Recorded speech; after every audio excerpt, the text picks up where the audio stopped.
Saludos amigos, ¿cómo están ustedes? Encantados como siempre de saludarles, un placer. Douglas Jerez Ugarte por acá por Latina Informativa, nuestra emisión a su disposición. Gracias por estar allí, a toda la audiencia que sintonizan este canal multiplataforma. Recuerden que estamos en canal YouTube, estamos vía canal live de Instagram, conectamos a través de nuestra página web latinamedios.com y además usted puede instalar allí bajar a su teléfono inteligente la aplicación de Latina Medios y nos lleva para todos lados como lo considere. Y en el canal YouTube esta entrevista que vamos a sostener hoy y otras están allí a su disposición para cuando la quiera consultar, que es la facultad, la cualidad, la inmensa oportunidad que ofrece en este momento el desarrollo tecnológico, el mundo de las comunicaciones digitales, y ahí están pues las entrevistas que realizamos por acá en la emisión de Latina Informativa. Hoy tenemos un invitado para nosotros muy grato, además le conocemos, le admiramos y le valoramos en el campo de la politología, en el análisis y en la forma en que contextualiza y analiza los momentos que vive la política en Venezuela y su desarrollo, de altísima credibilidad sin duda alguna. Y además un amigo del mundo de los medios, ha tenido esa cualidad también de relacionarse de manera muy grata, muy afable, muy amena con todos. Y cada vez que se le invita, pues en medio de su agenda, de apretada agenda de trabajo, siempre tiene buena disposición de asistir. Está hoy con nosotros el politólogo Piero Trepigioni. Piero, ¿cómo estás? Grato saludarte. Hola Douglas, bienvenido. Encantadísimo de compartir contigo y Tiempo tu que no audiencia. conversábamos contigo. Así es. Duermes en la nevera, ¿vale? Estás igualito. Quisiera, Douglas. Como que no hemos cambiado mucho. Están pasando muchas cosas en el país y pareciera que no pasa nada. En el contexto de la realidad del país político que pareciera que lleva un rumbo y el país real, el cotidiano, ahora inmerso de una situación dolorosa como lo que ocurrió el pasado 24 de junio, viene dando un conjunto de elementos y de pasos que pareciera que se desarrolla un nuevo constructo de la política en Venezuela. Pero también se enrarece porque hablamos de recuperación de nuestro principal comprador de petróleo, hablamos de reservas importantes de venta a un fondo, hablamos de importantes sumas que van en proceso de recuperación, la llegada del Banco Interamericano, la del Fondo Monetario, en fin, hay un conjunto de cosas que se parece al país real que soñamos, que queremos, que idealizamos, pero que en términos prácticos no. Y ayer, esta mesa establecida por la representación de la Asamblea Nacional 2015 y esta representación parlamentaria, pero que no representa al Parlamento, sino que representa al gobierno, firmaron un acuerdo que abre camino para conformar un nuevo Tribunal Supremo de Justicia. ¿Cómo interpretar que este acuerdo se parece a lo que el país quiere? Mira, lo primero es Douglas, que, bueno, agradecido infinitamente por la invitación, siempre es un grato placer. Creo que este es un proceso que llega en medio de grandes expectativas, pero también de mucho escepticismo en la población. Es como un contraste, una contradicción, pero no.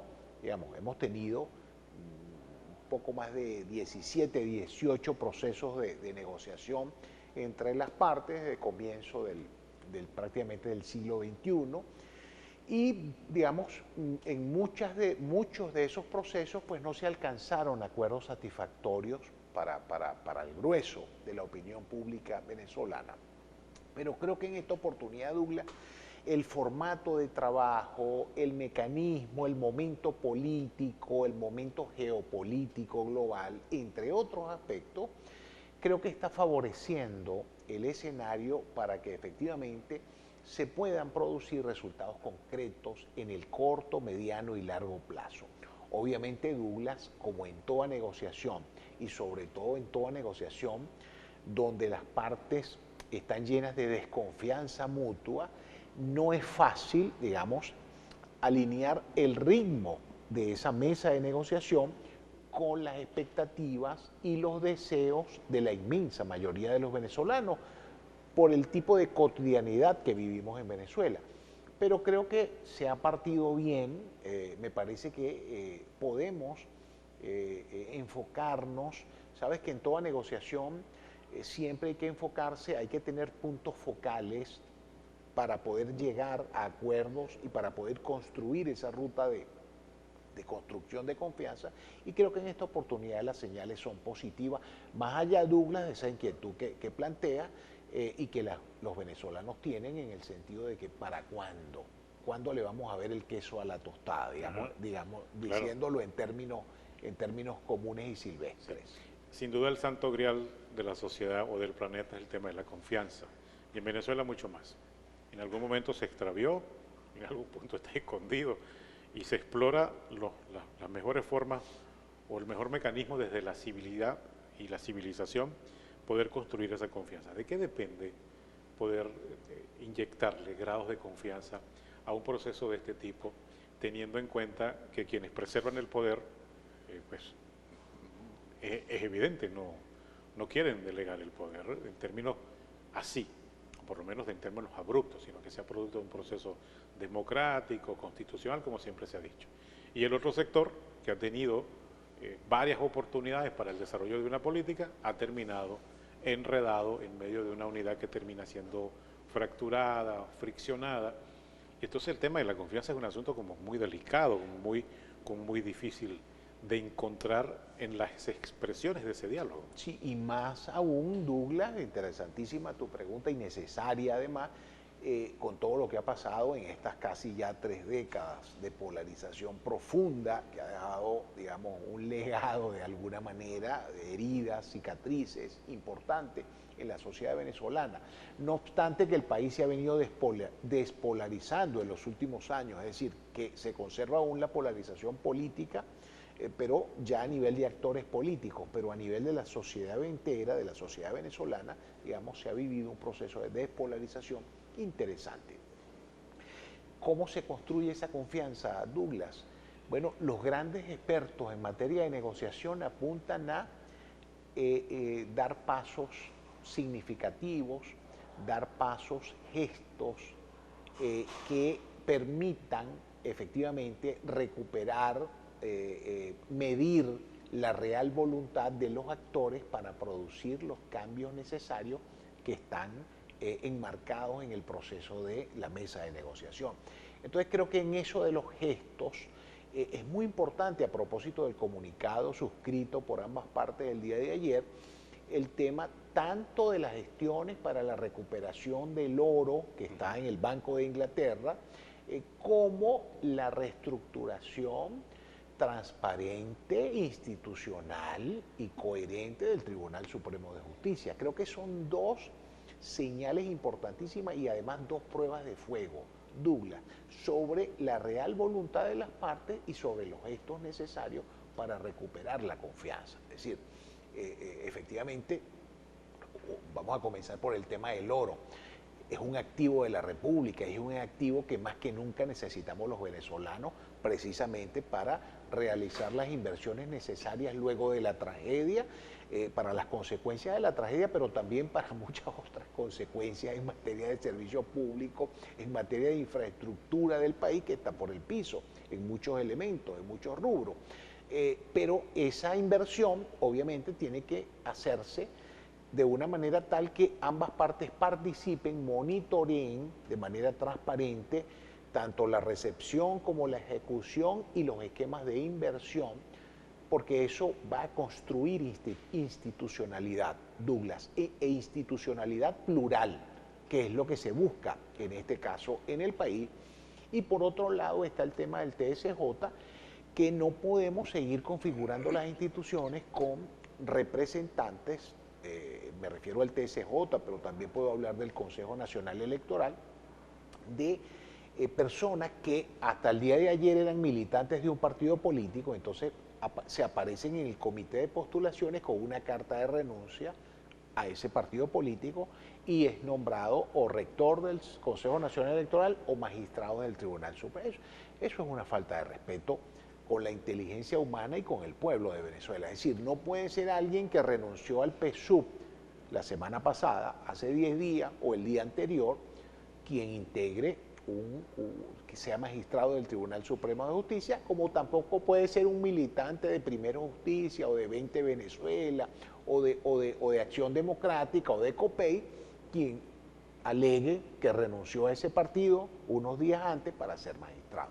Creo que en esos criterios, esos gestos, Douglas, de construcción de confianza, nombrando personas, digamos, reconocidas por las partes para institucionalizar y con el manejo de los activos de la República en el exterior, pueden ser esos gestos que se conviertan en las catapultas para la reconstrucción de la confianza en el país. Todo esto indica un reconocimiento tácito a lo que está mal, infiero, ¿no? Nadie se sienta a negociar sobre la base de lo que está bien. Si hablamos de nombrar un nuevo Tribunal Supremo de Justicia, es porque hay evidentemente el reconocimiento implícito de que la forma como está conformado y la forma como iba a ser conformado con estas vacantes que iban a ser nombrados por esta Asamblea Nacional actual, no está bien. Que el proceso de reconstrucción de la reinstitucionalización obedece a que se perdió parte de esa institucionalidad. Entiendo que es así. Claro. Es un elemento tácito. Claro. Pero también es un reconocimiento tácito que tener reservas del país anuladas o secuestradas o inhabilitadas, teniendo Venezuela necesidad profunda de tener reservas que sirvan de garante para empréstitos, créditos, todo ese tipo de cosas, y el oro funciona para eso, no tiene tampoco ninguna lógica. Entonces es un reconocimiento de que los dos elementos van mal. Es así, así lo entiendo, ¿no? Y es así, Douglas, es decir, en un proceso de negociación no es que uno tenga la razón absoluta o la verdad absoluta y el otro no, o el otro la tenga. No, es todo lo contrario. Es decir, es reconocer las fallas mutuas, eso es parte de la construcción de confianza y los gestos necesarios para ir avanzando en esa reconstrucción de confianza y al propio tiempo involucrarse pluralmente, que es como corresponde en un sistema político democrático, para efectivamente la transparencia absoluta de los fondos públicos. Y no solo el tema del oro, Douglas, tú has señalado el tema de los empréstitos internacionales.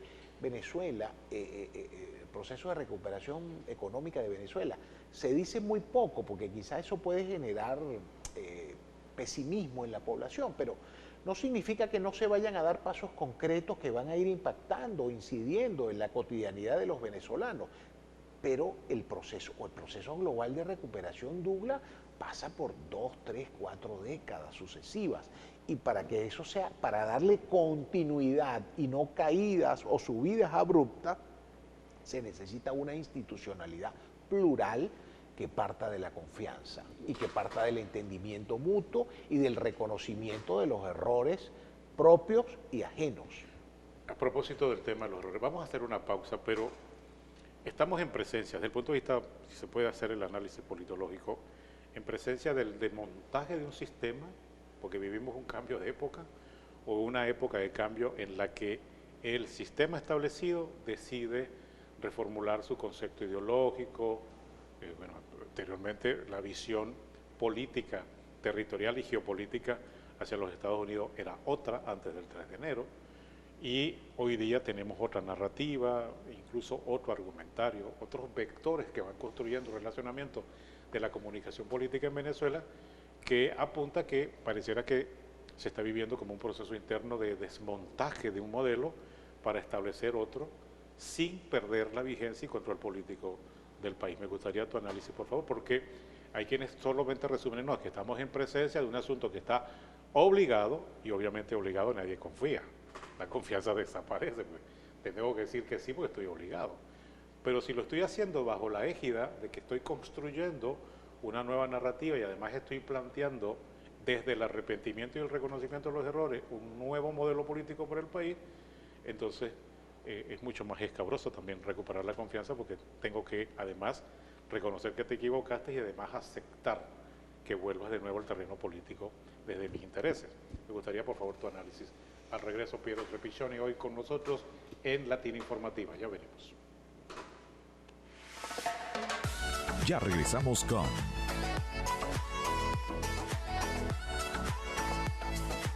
Latina Informativa, emisión meridiana. Estás viendo Latina Informativa, emisión meridiana.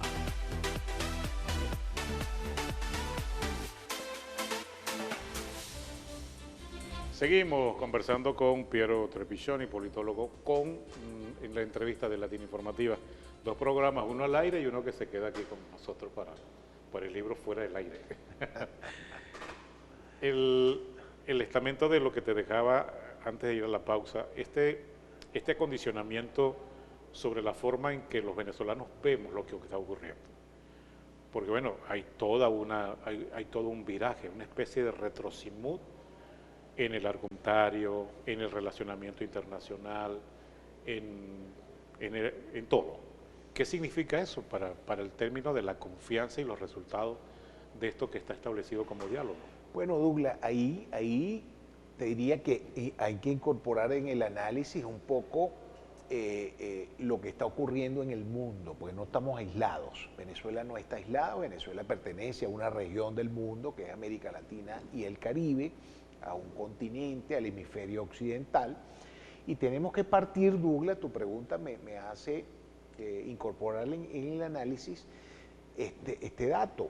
Nosotros tenemos que partir de la nueva doctrina de seguridad nacional de los Estados Unidos que se hizo pública en noviembre de 2025. Esa doctrina de seguridad nacional, que algunos le llaman Trump Rope o Don Rope, porque se parece mucho a la doctrina Monroe del siglo XIX, de América para los americanos. Bueno, Donald Trump y su equipo de seguridad nacional de alguna manera tomó ciertos parámetros de esa doctrina Monroe y la adaptó a las necesidades de Estados Unidos en el siglo XXI y en el contexto geopolítico actual.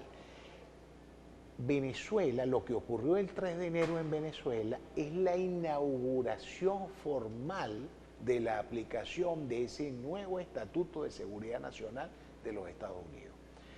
Ese estatuto prevé un nivel de intervención y de aseguramiento de los Estados Unidos de todo el hemisferio occidental y particularmente de sus zonas, las llamadas zonas de influencia o áreas de influencia cercanas a los Estados Unidos.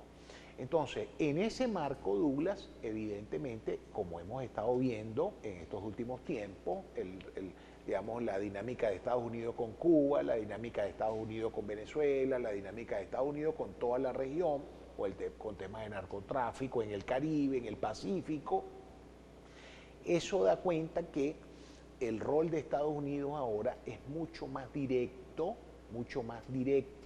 y mucho más anclado a sus intereses geopolíticos globales y además incorporado a las narrativas públicas. Ya no tanto el secretismo y es decir, lo que antes Estados Unidos llamaba o la diplomacia norteamericana, el soft power, es decir, la diplomacia blanda, más con acuerdos, con articulaciones, con presiones y con otro tipo de elementos más subliminales, ahora pasó a ser una diplomacia más dura, más directa, incluso intervencionista en términos militares, por la supremacía militar y tecnológica de los Estados Unidos en este momento con respecto al mundo, porque ya el campo económico es otra cosa, Douglas. Entonces, debemos partir por allí, porque lo que está ocurriendo en Venezuela, evidentemente, es la recomposición de América Latina y el Caribe con respecto a los intereses geopolíticos de Estados Unidos y con respecto al reacomodo geopolítico global. En ese marco, y aquí lo ato directamente a tu pregunta, evidentemente en este momento el mayor peso en este proceso de negociación lo tiene Estados Unidos. El plan Rubio de 3 fases es sin duda alguna el marco ideológico que está impulsando este proceso, que evidentemente no es el deber ser, Douglas, porque aquí tenemos que entrar también en temas, tenemos que incorporar el tema nacional y el tema de soberanía. Es decir, Venezuela después del 3 de enero no es un país soberano, como lo conocíamos desde hace varias décadas.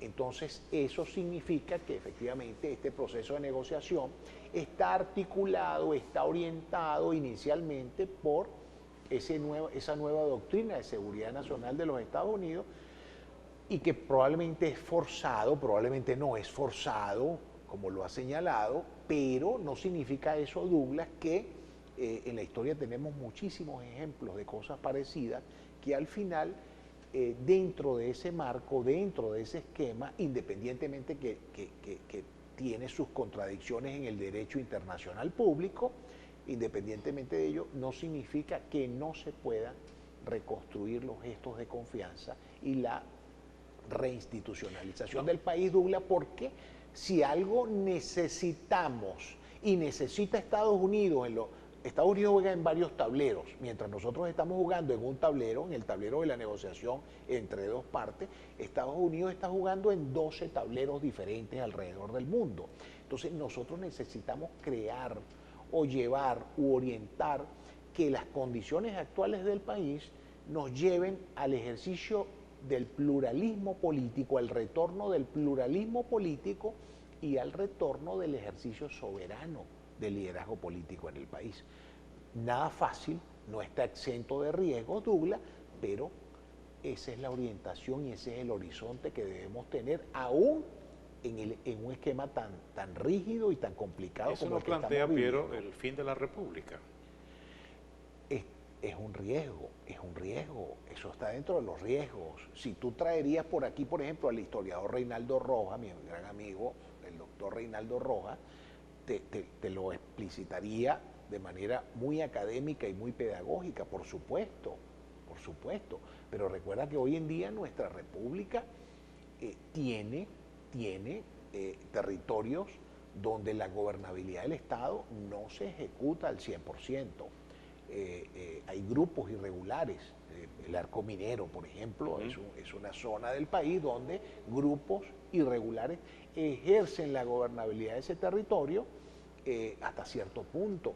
Entonces, claro que es uno de los riesgos, Douglas. Por eso, más allá del interés de Estados Unidos en el tablero particular que está jugando en Venezuela, nosotros tenemos que desarrollar nuestro propio tablero paralelo para reconfigurar que en nuestra clase política, independientemente de las diferencias, entre un horizonte compartido del país, Ya.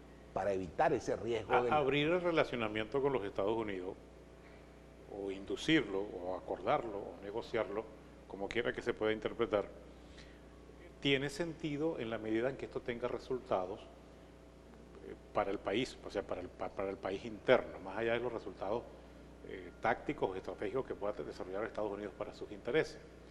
¿Cómo se puede combinar en el accionar político esos elementos sin que eso implique tener ahora la necesidad de esperar que ocurra un fenómeno en el hecho social, que ocurra una cosa diferente, que pareciera ser que no, que aparezca de nuevo el Salvador, la Salvadora, en fin, que pareciera que estamos como que aquí va a pasar algo, mañana es en cualquier momento, ese sobresalto de país que hace pensar que estamos en presencia de un asunto donde privan más los intereses que la idea de defender la República. Te felicito por esa pregunta, Douglas, porque eso me permite responderte un tema que es crucial en este momento para Venezuela. Sabes que ha habido cuestionamiento a la legitimidad y la representatividad de los actores que están en esa mesa. La Asamblea 2015, la Asamblea actual, que no obedece a una representatividad política de la realidad del país, ni la del 2015 tampoco, pero en todo caso, Douglas, eso nos pone en el quid del asunto. El quid del asunto es el liderazgo. ¿Cómo construir? Ese es todo un desafío en esta Venezuela. ¿Cómo construir un liderazgo que anteponga la construcción o la reconstrucción de una república con visión a mediano y a largo plazo a sus intereses particulares? Es decir, aquí no vamos a pecar de ingenuos, Douglas. Aquí hay un término alemán que cabe perfectamente, que es la Realpolitik. La política real. Es decir, los políticos tienen sus intereses. Los políticos reciben financiamiento de determinados intereses corporativos. Eso es natural, es obvio. Eso es aquí, en Estados Unidos, en cualquier lugar del planeta. Ahora, ¿cómo conciliar esa Realpolitik con la necesidad del país y con la necesidad de la gente. Te voy a poner un ejemplo sencillito, Douglas. La deuda pública venezolana, que ya por cierto, la agencia contratada para gestionar y definir cuál es la deuda pública venezolana, que no la conocíamos, ya creo que terminó su trabajo. Se habla de 240.000 millones de dólares de deuda pública de Venezuela, que debemos tú y yo y el resto de los venezolanos, y nuestros hijos y nuestros nietos y probablemente nuestros bisnietos, Douglas. Ahora bien, una prueba de fuego sobre el tema del liderazgo del país y el amor al país, Douglas, es esa que vamos a hacer con la deuda pública. Ahí hay un montón de bonistas cazando los acuerdos políticos en el país para que una de las prioridades sea el pago inmediato de esa deuda. Te pregunto, ¿tú crees que este país está para priorizar el pago a unos bonistas que tienen su vida resuelta y dejar de lado el desarrollo local, el desarrollo de las infraestructuras del país que van a permitir la recuperación del país? Esa es una decisión política, Douglas. Ahí vamos a ver de qué tamaño está hecho el liderazgo político. Entonces, las partes, y aquí las partes están interesadas en pagarle a los bonistas porque recibieron financiamiento de esos bonistas y tienen compromisos políticos, económicos con esos bonistas, o van a pensar en el país.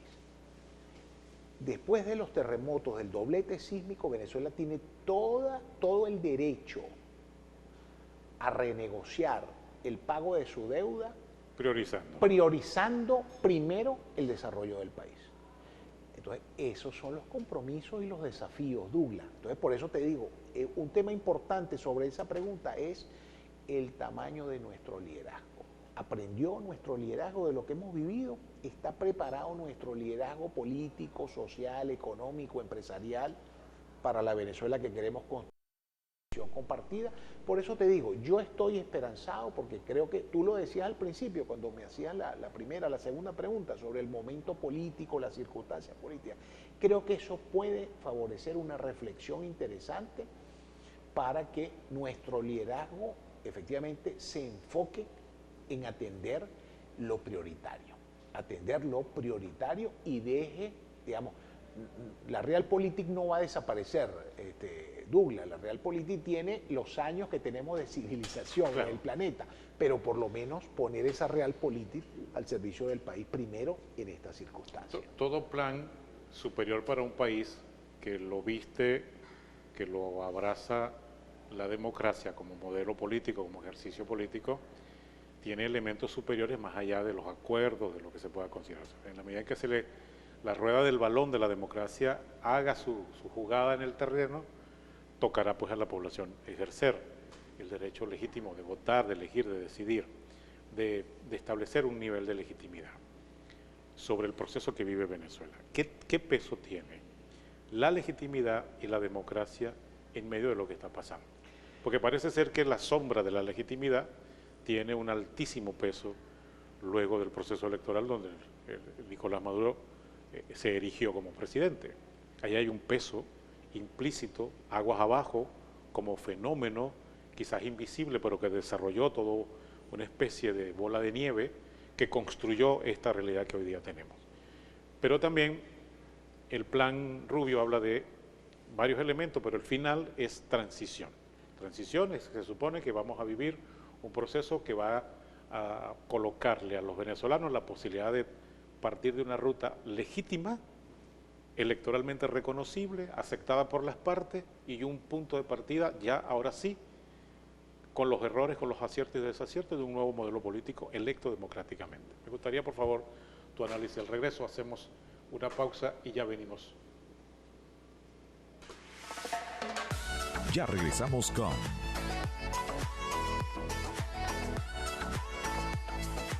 Latina Informativa, emisión meridiana.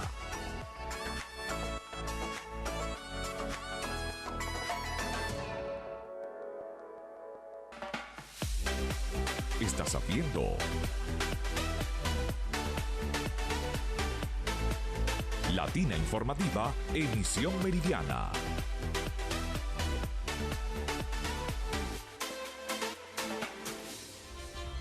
Seguimos conversando con Piero Trepigione, hoy con nosotros en Latina Informativa, en nuestra entrevista. Piero, te dejaba la interrogante del peso de la legitimidad y el valor de la democracia en un proceso como este. Finalmente, en algún momento el país va a decantar en un proceso que se parezca a elecciones, que se parezca a voto, que se parezca a contar voto a voto, que haya reconocimiento de ganadores y derrotados, que haya reconocimiento internacional. Inferimos que eso en algún momento se le va a presentar ese escenario al país, bueno, porque tiene un altísimo peso grueso el tema de la participación en un país con altísima vocación electoral como Venezuela.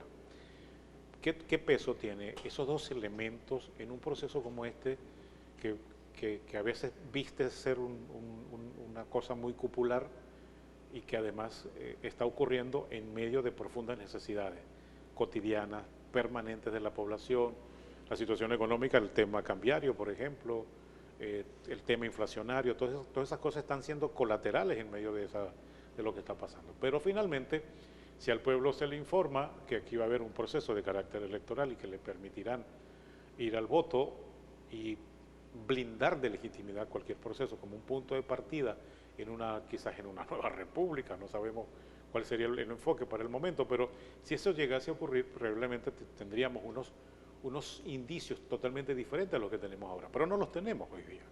Todo eso es hipotético, ¿no? Todo eso está en veremos de que se acuerde o no se acuerde. Sin embargo, pareciera ser que eso es sí o sí, que está implícito, que tiene que desarrollarse un proceso que le dé legitimidad con peso democrático en Venezuela. Sí, sin duda, Douglas. Y digamos, como te comentaba tras bastidores, el tema de la legitimidad es demasiado importante, aunque la opinión pública venezolana no esté representada en la mesa de negociación y nunca ha estado en ningún proceso alrededor del mundo de este tipo. La legitimidad es la que termina dándole impulso a los acuerdos y avalando los acuerdos. Y además con un sentido profundamente democrático. Justamente por eso, Douglas, es importante haberse establecido en esta hoja de ruta la reestructuración del Tribunal Supremo de Justicia, porque eso, antes que el propio Consejo Nacional Electoral, porque ciertamente, ¿qué necesitamos nosotros para que esa legitimidad pueda gestionar la institucionalidad del país y los acuerdos internacionales que se suscriban de ahora en adelante? Las garantías electorales y un sistema de competitividad electoral con garantías. Es decir, efectivamente, las elecciones que nosotros tuvimos en julio de 2024 fueron elecciones donde no se cumplieron los parámetros legales, Douglas. Es decir, te voy a poner uno solo que es crucial en aras de la transparencia. Yo no voy a entrar en disquisiciones de quién ganó, quién perdió, que las actas, No, te voy a poner una exigencia de la ley de procesos electorales en Venezuela y en cualquier lugar del mundo. La publicación de los resultados electorales, entidad federal por entidad federal, municipio por municipio, centro de votación por centro de votación. Mesa por mesa. Mesa por mesa. Eso no se hizo. No se hizo. Entonces, ¿quién te garantiza a ti que eso tiene que hacerse? El Tribunal Supremo de Justicia. Si el ente rectoral no lo hace, tú puedes recurrir al Tribunal Supremo de Justicia y el Tribunal Supremo de Justicia restablecer el principio de legalidad en el país. Si la ley de procesos electorales establece la publicación en esos términos, pues el Consejo Nacional tiene que publicar. Si no, no puede haber un aval institucional o de las instituciones de la República a un resultado electoral. Entonces, para volver a eso, Douglas, y para efectivamente ser todo ese proceso que resulte de la mesa de negociación, se requiere que esa legitimidad tenga cauce y que cualquier proceso electoral, sea de carácter presidencial, sea de carácter de elecciones de gobernadores, alcaldes, o sea de elecciones legislativas, es decir, toda elección que se realice en Venezuela debe cumplir taxativamente lo establecido en la Ley Orgánica de Procesos Electorales. El otro tema tiene que ver con la participación política. Y por eso vuelvo al tema del Tribunal Supremo de Justicia. Douglas, ¿qué es lo que garantiza que la legitimidad sea un binomio con la democracia? La facilidad de participación política. Tú no puedes, digamos, mediante el sistema de inhabilitaciones o mediante el sistema de judicialización de partidos, tú no puedes establecer limitantes a la participación política más allá de la que establece la Constitución, porque simple y llanamente está generando una contradicción entre democracia y legitimidad.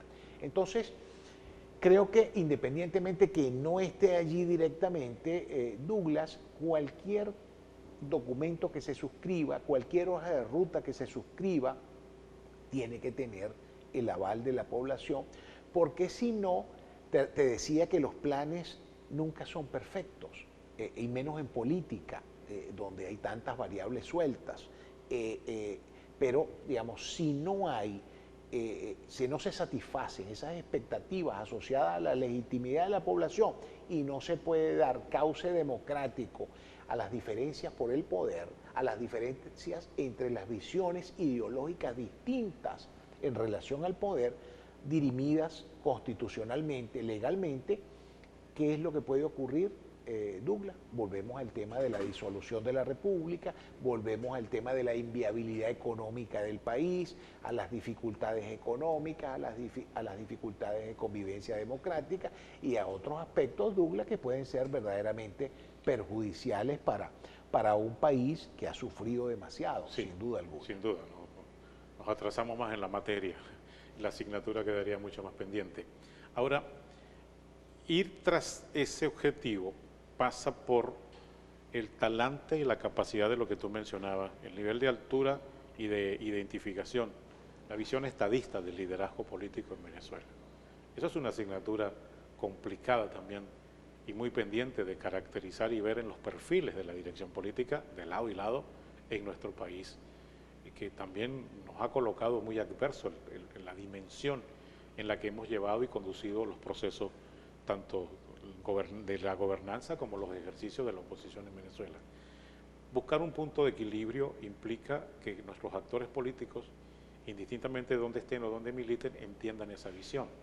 ¿Qué haría falta para que lo comprendan? Porque después del 3 de enero aquí pareciera que pueden pasar muchas cosas, sí, en la misma dimensión, con las mismas características o en peores dimensiones. Entonces hay una especie de espada de Damocles sobre el país que obliga a un sector quizás, pero también que debería conllevar a reflexión a otro, ¿no? Sí, sí, Douglas. Mira, es decir, estamos en pleno desarrollo de la era digital, de las multiplataformas digitales. Bueno, tu programa y Latina TV es una muestra de ello. La manera en que puedes llegar a través de diferentes plataformas hoy en día, se ha potenciado la comunicación. Eso está teniendo impactos en el ejercicio de la política. Tanto así, Douglas, que te voy a poner algunos ejemplos. Javier Milei, 2 años antes de ser electo presidente de Argentina, no tenía partido. Era una persona conocida, digamos, tenía un programa de televisión, pero no era tan conocido nacionalmente en Argentina, ni tenía una incidencia política enorme. A través de una construcción de narrativas asociadas a la era digital, bueno, venció a los partidos históricos de Argentina. Acaba de suceder en Colombia el mismo fenómeno, Abelardo de la Espriella. Abelardo de la Espriella no tenía partido político, no tenía experiencia política en el campo de la política, y de la noche a la mañana venció al liderazgo histórico de Colombia. Daniel Noboa en Ecuador, el propio Nayib Bukele en El Salvador. Nayib rompe con su partido, que era el Frente Farabundo Martí para la Liberación Nacional, siendo alcalde de San Salvador, y luego al romper pues genera un esquema de narrativa política que lo catapulta a la presidencia, y bueno, se puede estar de acuerdo o no en sus ejecutorias, pero en términos de comunicación política ha sido exitoso.